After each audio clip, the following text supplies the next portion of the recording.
Bonjour, je suis Armelle Six, j'ai 40 ans. Ça fait maintenant 7-8 ans que j'accompagne les gens à se reconnecter à eux-mêmes, à se mettre à l'écoute de soi, à vivre leur plein potentiel. Et puis, ce que je sens qui m'habite véritablement pour moi, c'est accompagner le changement. Toutes les transitions, tout ce qui amène un changement dans la vie pour qu'on soit toujours davantage soi-même, toujours plus libre, toujours plus vrai et toujours plus en connexion avec ce qu'on sent qui nous habite de plus profond. Moi, il y a 17 ans, j'ai eu un enfant qui est décédé. Il avait 13 mois, ça a été assez abrupt puisqu'en 5 jours il est parti. C'était a priori une méningite fulgurante, mais il pourrait y avoir d'autres choses derrière.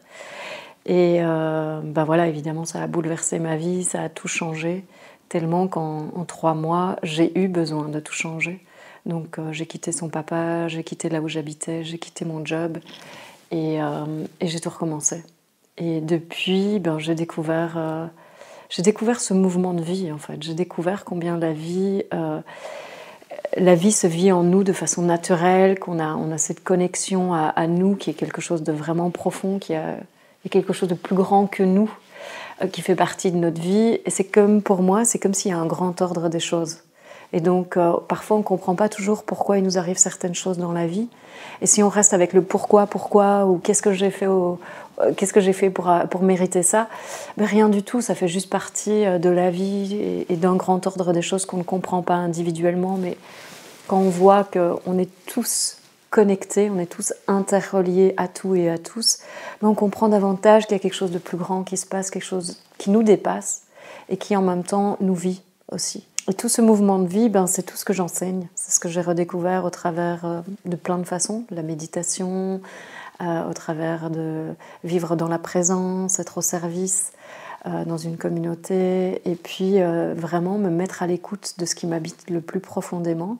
Et au travers de ça, j'ai redécouvert un mouvement très fluide de la vie, un mouvement naturel, et combien l'écoute de moi et l'écoute de ce qui m'habite de plus profond, pas faire tout ce que je veux, mais ce qui m'habite de plus profond, combien ça a amené de la légèreté dans ma vie, combien ça rendait ma vie beaucoup plus simple. Et ça m'a fait aussi visiter des espaces très noirs que je ne connaissais pas. Voilà, il y a eu tout un mouvement. J'ai reçu une danse, j'ai créé une danse qui m'est venue au fur et à mesure de moi qui dansais. Et de vraiment voir que ce corps, il est habité en fait, et il bouge tout seul. C'était pas moi qui faisais le mouvement se faisait. La vie me dansait, c'était pas moi qui dansais et qui choisissais les mouvements. Et j'ai exploré ça. J'ai exploré beaucoup au travers de la danse ce que ça apportait.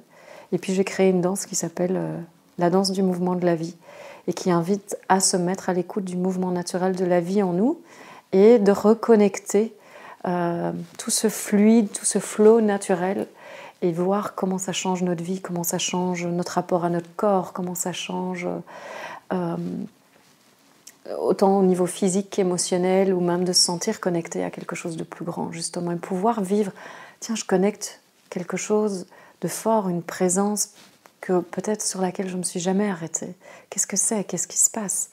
De voir que dans cette connexion, il y a quelque chose de l'ordre de l'essentiel qui se ramène, qui se représente davantage dans notre vie. Et cette danse, elle permet ça, elle invite ça. Et pour moi, c'est pas juste une danse qu'on fait une session comme ça, c'est une invitation à vivre comme ça notre quotidien. À voir qu'il est possible de vivre en étant en permanence relié à nous, connecté à nous, de sentir qu'on vit vraiment à l'intérieur de notre être, à l'intérieur de notre corps aussi, de l'habiter pleinement dans tous ces espaces. Et du coup, de découvrir pour moi ce qu'est vraiment l'essence de la vie. C'est-à-dire être nous, profondément nous.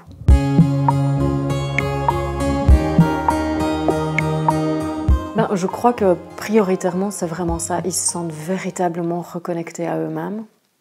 Ils reconnectent aussi avec leur potentiel, en fait, avec plein de choses qu'ils ont mis de côté, avec ce que l'enfant qui vit en eux, qui l'habitait depuis toujours. Je crois aussi que ça fait contacter aussi beaucoup de douleurs ou de blessures ou de souffrances du passé qui ont l'espace pour être vécues, qui ont l'espace pour être entendues, pour être vraiment accueillies et pleinement reçues. Et donc ça ouvre beaucoup de nouveaux possibles, parce que quand on reste dans nos blessures et nos traumas, il y a toute une partie de conscience de tellement de choses dont on se prive. Tandis que quand on reconnecte à tout ça, et qu'en plus on a l'espace pour le vivre avec douceur, en présence, et avec un accueil et un non-jugement immense, ce que ça fait, c'est que ça peut venir se cicatriser en fait, avec toute cette bienveillance, de comprendre aussi le mécanisme de ce qui se passe. Et donc ça redonne... ce que je veux dire, c'est que ça redonne la vie aux gens. Je crois que c'est vraiment ce qui se passe le plus. Cette impression de « Ah ouais, en fait, ce en quoi j'ai toujours cru, ça y est, maintenant c'est possible ».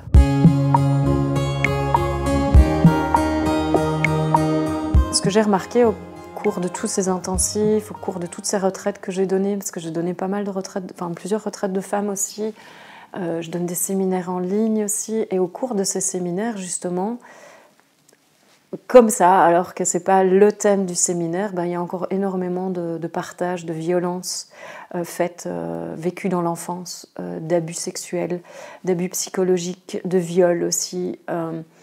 Et en fait, ça m'a vraiment, cette fois-là, ça m'a vraiment touchée d'une façon qui m'a secouée, en fait. Donc ça ne m'a pas touchée où j'étais dévastée, ça m'a touchée où je me suis dit, je ne peux plus ne pas faire quelque chose.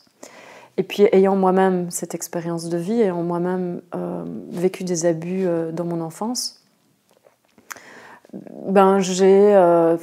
me suis déjà pas mal accompagnée moi-même. J'ai fait en effet pas mal de démarches intérieures par rapport à ça, et j'ai compris beaucoup de choses de mon expérience aussi. Et puis, ayant accompagné tellement de gens depuis toutes ces années, spécifiquement là-dedans, parce qu'il y en a énormément qui viennent à mes retraites ou aux intensifs, dont le but de l'intensif ou de la retraite n'est pas ça, mais ça sort automatiquement, parce qu'en allant toucher à notre être, à notre essence, et en se reconnectant à nous, on se reconnecte aussi à toute la souffrance qu'on a occultée, qu'on a mis de côté pour réussir à survivre, pour pouvoir encore exister, pour réussir à avoir une vie, à se construire une vie en fait.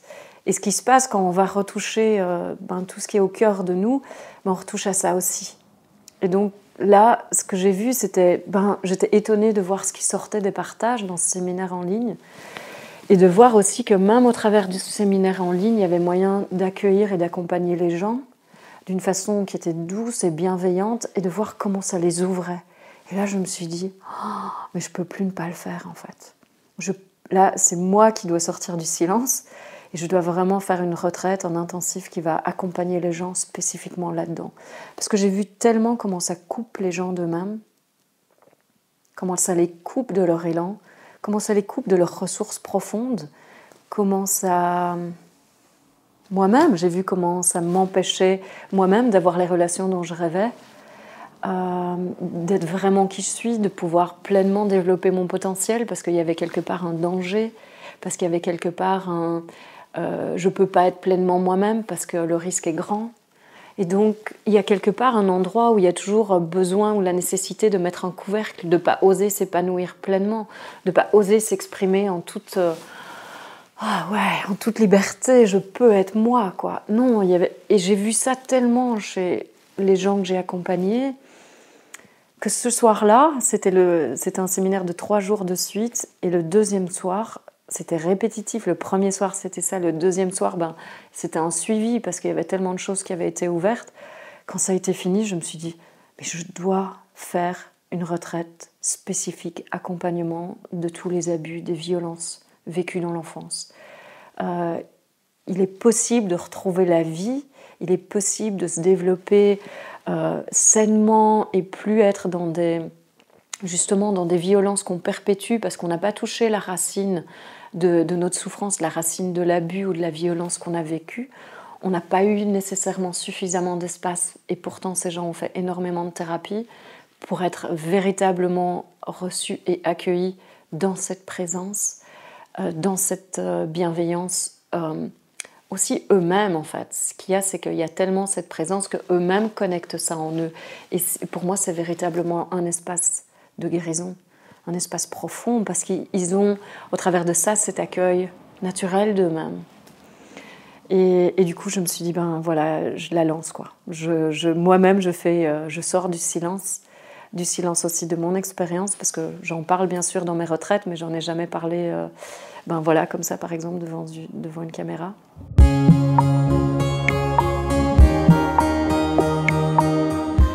Pour moi, en fait, et ce que je vois chez pas mal de gens aussi, la plupart des choses avaient été occultées. Donc moi, j'ai vécu 2 abus avec 2 personnes différentes. Et la première, j'avais juste une image et ça semblait être quelque chose d'ok. Et en fait, quand j'ai été touchée cette image-là, il y en a plein d'autres qui se sont révélées et ça a été épouvantable en fait. Épouvantable parce que je contactais quelque chose avec lequel je ne pouvais plus rien faire à cet âge-là. Et je voyais aussi comment ça avait conditionné aussi mes relations, ma relation à mon corps, ma relation à moi-même, ma relation à la nourriture même, comment j'aimais pas ce corps, ma relation aux hommes aussi, ma relation quelque part à la sexualité aussi, les endroits où je ne me déployais pas en fait dans mon être. Et aussi un manque d'assurance, voilà, derrière une assurance qui était là, il y avait quand même aussi un manque d'assurance qui était bien présent. Et donc cette première, c'était avant que je fasse vraiment toute cette exploration personnelle. Donc c'était assez dur d'encaisser le choc et de me dire putain, j'ai vécu ça et puis d'avoir tu ça toute ma vie, donc d'avoir jamais reçu aucun support, aucun soutien par rapport à tout ça. Donc là j'en ai parlé à ma maman, c'était il y a 12-13 ans, un truc comme ça. Et voilà, quelque part, ça a fait son chemin. Et puis, à 3 ans, j'ai un autre souvenir qui est revenu. Et là, j'ai compris pourquoi j'avais eu peur de cette personne. Mais pendant toute mon enfance, toute mon adolescence, pourquoi j'avais toujours eu peur de passer à un endroit spécifique. Pourquoi j'avais vécu des cauchemars toute ma vie, toute mon enfance, pourquoi j'avais été comme ça. Et là, je comprenais encore plus ma relation dans mes relations avec les hommes. J'ai vu comment je m'étais coupée de mon père, de son amour, comment j'avais mixé les choses, combien j'avais des doutes par rapport à plein de choses dans ma relation avec mon père aussi, combien j'avais dû repousser mes parents parce que quelque part, comme je ne pouvais rien dire, j'avais été menacée, je devais les protéger, me protéger. Donc il y avait tout un espace de mon enfance auquel je n'avais pas eu droit en fait. Et je comprenais tout ça, donc du fait que le souvenir revienne, c'était déjà un élan de vie pour moi, parce que là c'était « Ah ok, je comprenais ce qui se passait en moi » et une souffrance qui était là que je n'avais pas comprise jusqu'alors. Où je me disais « Mais qu'est-ce que j'ai vécu dans ma vie qui fait que je ressens toujours cette indignité en fait ?» Et là, c'était comme si toute l'explication commençait à se dérouler. Et donc, au fur et à mesure des mois, je suis vraiment rentrée dans la douleur. Je me suis accompagnée à ces endroits-là, d'aller sentir, d'aller le vivre, d'aller pleurer, d'aller crier, d'aller le danser aussi, de le mettre en mouvement dans mon corps. Enfin voilà, tout ce que j'avais appris et tout ce dans quoi j'accompagnais les gens, je m'accompagnais là-dedans aussi, dans tout ce que je pouvais. Et jusqu'à un jour, à vraiment sentir que moi-même, j'avais besoin d'un endroit où je pouvais lâcher. Et d'entendre, ok, moi, je sais que cette personne-là, quelqu'un que j'avais déjà rencontré au travers de certaines vidéos, et je ne sais pas pourquoi, sa présence me marquait vraiment très fort, et je m'étais dit, j'avais l'impression qu'il n'y avait aucun espace où on pouvait vraiment m'accueillir, et là, je sentais qu'il y avait l'espace où je pouvais être accueillie, parce qu'il n'y avait pas que la dimension de la souffrance, il y avait aussi toute la conscience que je vis, tout ce que j'ai mis en place dans ma vie toutes ces années. Et j'avais l'impression que c'était l'ensemble qui avait besoin d'être pris en compte, pas juste une partie en fait. Et j'ai pu voir au travers de tout ça, de toutes ces explorations de moi-même, de comment l'abus se répétait en fait, que tant que la racine n'était pas touchée, comment l'abus se répétait dans des comportements de non-écoute de soi, dans des comportements alimentaires aussi, j'ai pu voir ça au cours de ces dernières années, même dans des relations professionnelles, dans tout en fait, ça se mettait là, dans le rapport à l'argent aussi. Dans le rapport d'avoir peur dans une collaboration, d'avoir peur que l'autre qui me dit clairement les choses, de me sentir abusée en fait, de ne pas être capable moi-même de m'asseoir en moi et d'avoir cette assise et du coup de pouvoir dire oui ou de pouvoir dire non et de vivre alors le rapport, la relation comme quelque chose d'abusif alors qu'il n'y en avait pas. Mais c'était ma façon de voir, c'était ma traduction du fait de cette racine qui n'était pas vécue et touchée. Et donc d'aller mettre des choses à des endroits où il n'y en avait pas, parce que c'était mon filtre. Et donc pour moi, ça a une conséquence mais énorme dans une vie. Et j'ai pu le voir chez tellement de personnes que j'ai accompagnées, comment ça réouvrait des espaces qui n'avaient jamais ouvert, ça leur permet de contacter la douceur en eux qui est là, mais qui ne peut pas être contactée parce que ça ferait fondre le barrage en fait, ça ferait sortir tellement de la souffrance qu'il y a derrière, et qui a besoin de cette douceur en fait, qui a vraiment besoin de ça pour pouvoir être accueilli. Et donc oui, enfin, c'est énorme les conséquences de ce que ça a dans une vie, et c'est incroyable ce que s'accompagner là-dedans et se sentir accompagné comme on sent qu'on en a besoin, ça peut changer dans une vie. Quelque part, je ne sais pas si on n'en sort jamais, parce que je crois que ce qui se passe, c'est que ça s'intègre dans notre expérience. Je crois qu'on n'en sort pas dans le sens où on ne peut pas être vierge de ça. Ça fait partie de qui je suis, ça fait partie de tout ce que j'ai à offrir au monde aujourd'hui, ça fait partie de ma sensibilité, ça fait partie de peut-être même mon attention aux gens, de la bienveillance que j'ai envers les gens. Je crois que c'est d'avoir vécu tout ça et d'avoir traversé toute cette souffrance et pris conscience aussi de tout ce qu'on rencontrait dans cette traversée, qui, je pense aussi, fait partie de ce que je donne aujourd'hui et de ce que je suis aujourd'hui. Donc je ne sais pas si on n'en sort jamais, mais par contre, on est transformé.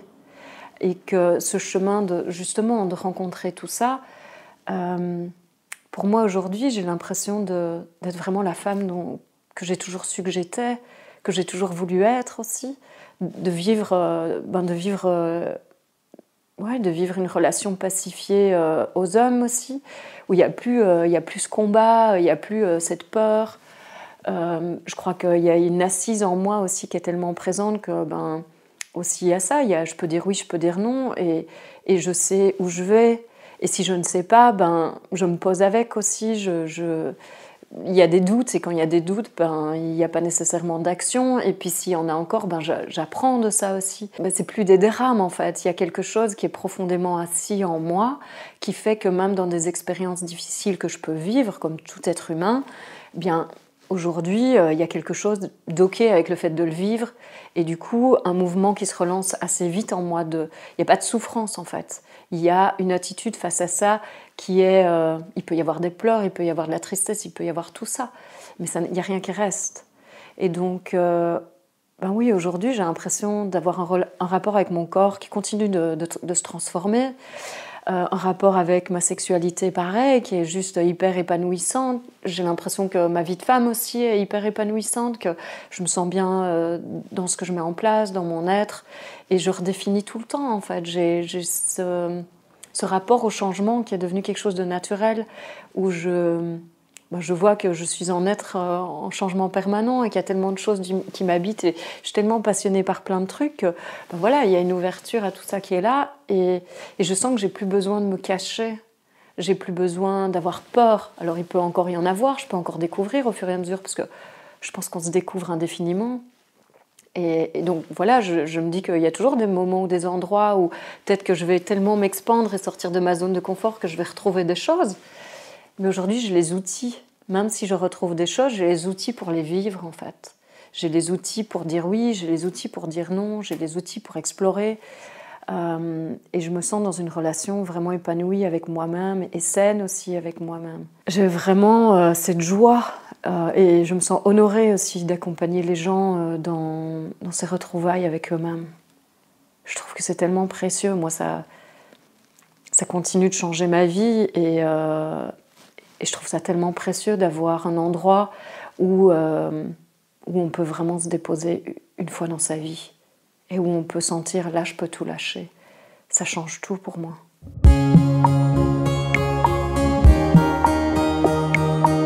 Donc un intensif ou une retraite de l'abus à la vie et vers de nouveaux possibles. Donc c'est le thème de cette retraite que je lance.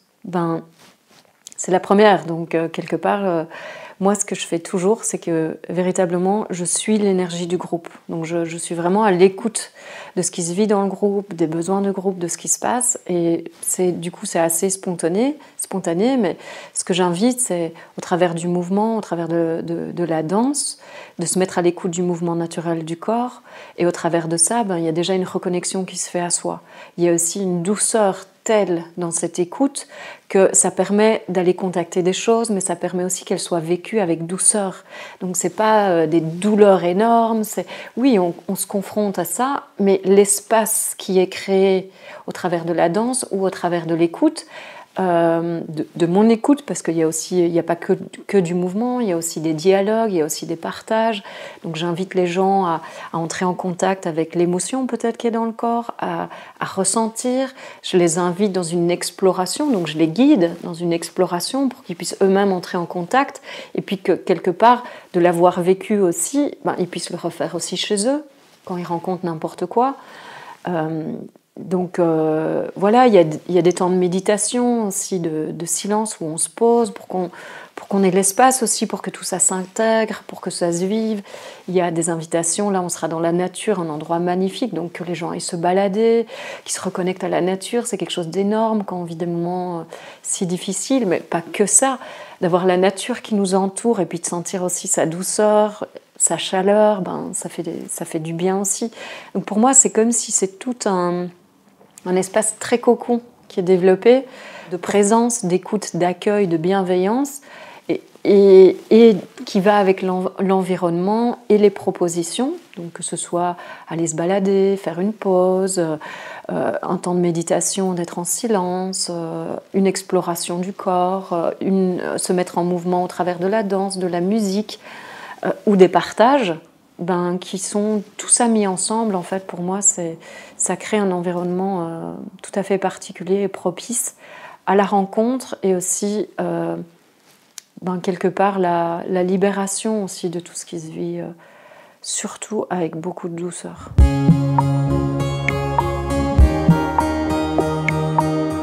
N'importe qui, en tout cas, qui sent l'appel et qui se sent en résonance avec tout ce que je parle, qui se dit moi j'ai vécu ça, et je sens que là, au travers de tout ce que je vous partage, de tout ce que je partage, il y a un appel à venir se déposer dans cet espace-là. Il y a une confiance qui se crée avec moi, parce que je pense que c'est essentiel. Et à toute personne donc, qui a vécu des abus sexuels, des viols, des abus physiques, mais aussi psychologiques ou émotionnels. Ça peut simplement être des parents qui n'ont jamais écouté, des jugements répétitifs, des endroits où on n'a jamais été soutenu dans la vie, en fait, et où on a dû se battre constamment pour être soi-même. Ça semble pas être de l'abus, mais répétitivement vécu pendant 15 ans ou 20 ans, ça marque un individu et ça nous empêche d'aller contacter des parts de nous. Et ça peut être aussi des violences physiques, ou même des gens qui accompagnent, en fait, qui accompagnent les gens là-dedans, et qui se retrouvent parfois face à certaines limites, qui eux-mêmes peut-être n'ont pas vécu cette expérience, et qui, du fait de se retrouver dans cet espace, pourraient peut-être comprendre encore davantage, peut-être voir une autre façon d'accompagner aussi de la part de quelqu'un qui a aussi vécu cette expérience, qui a exploré ça de long en large et de haut en bas. Donc je pense que ça s'adresse à beaucoup de gens, mais je crois que principalement pour moi, c'est vraiment si quelqu'un sent l'appel, si quelqu'un sent en résonance, si à l'intérieur il y a votre cœur ou votre trip qui disent « Ah putain, moi, c'est ce dont j'ai rêvé toute ma vie », ratez pas l'opportunité, parce que je sais que ça changera des choses, ça c'est évident. Et je pense que ça s'adresse aussi tout autant aux hommes qu'aux femmes. J'ai eu aussi... j'ai été surprise de voir que, c'est clair, 80% je pense de personnes abusées sont des femmes, mais j'ai été surprise de voir le nombre d'hommes aussi qui ont vécu des abus sexuels, mais aussi une violence familiale, ou des abus même à l'école, ou des abus répétitifs, quoi. Et j'ai trouvé ça tellement touchant de les voir s'ouvrir et d'oser aller explorer ces zones-là, parce que un homme, c'est encore pire quelque part. On leur dit tellement, il ne faut pas pleurer, il faut être fort, il faut ci, il faut là, que pour aller contacter tout ça et oser cette vulnérabilité, ben moi j'étais touchée et honorée d'avoir eu la possibilité d'offrir cet espace et de voir chez eux aussi ce que ça offrait, ce que ça permettait de changer et comment ça leur permettait aussi eux de recontacter l'homme en eux.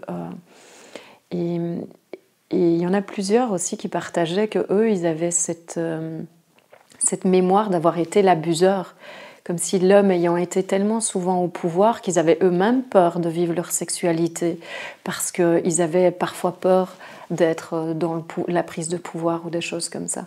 Et donc c'était beau aussi d'avoir ces partages et de voir comment aussi le fait que ce soit des groupes mixtes, ça pourrait effrayer, mais en fait c'était hyper nourrissant parce que les femmes ont entendu des choses des hommes qui sont venus guérir des blessures chez eux et les hommes ont entendu des choses des femmes qui sont venues guérir des choses chez eux. Moi j'ai vu des groupes où ils se disaient, il y en a l'un et l'autre, ils se disaient mais je suis tellement désolée, mais j'ai tellement envie de m'excuser auprès de toi.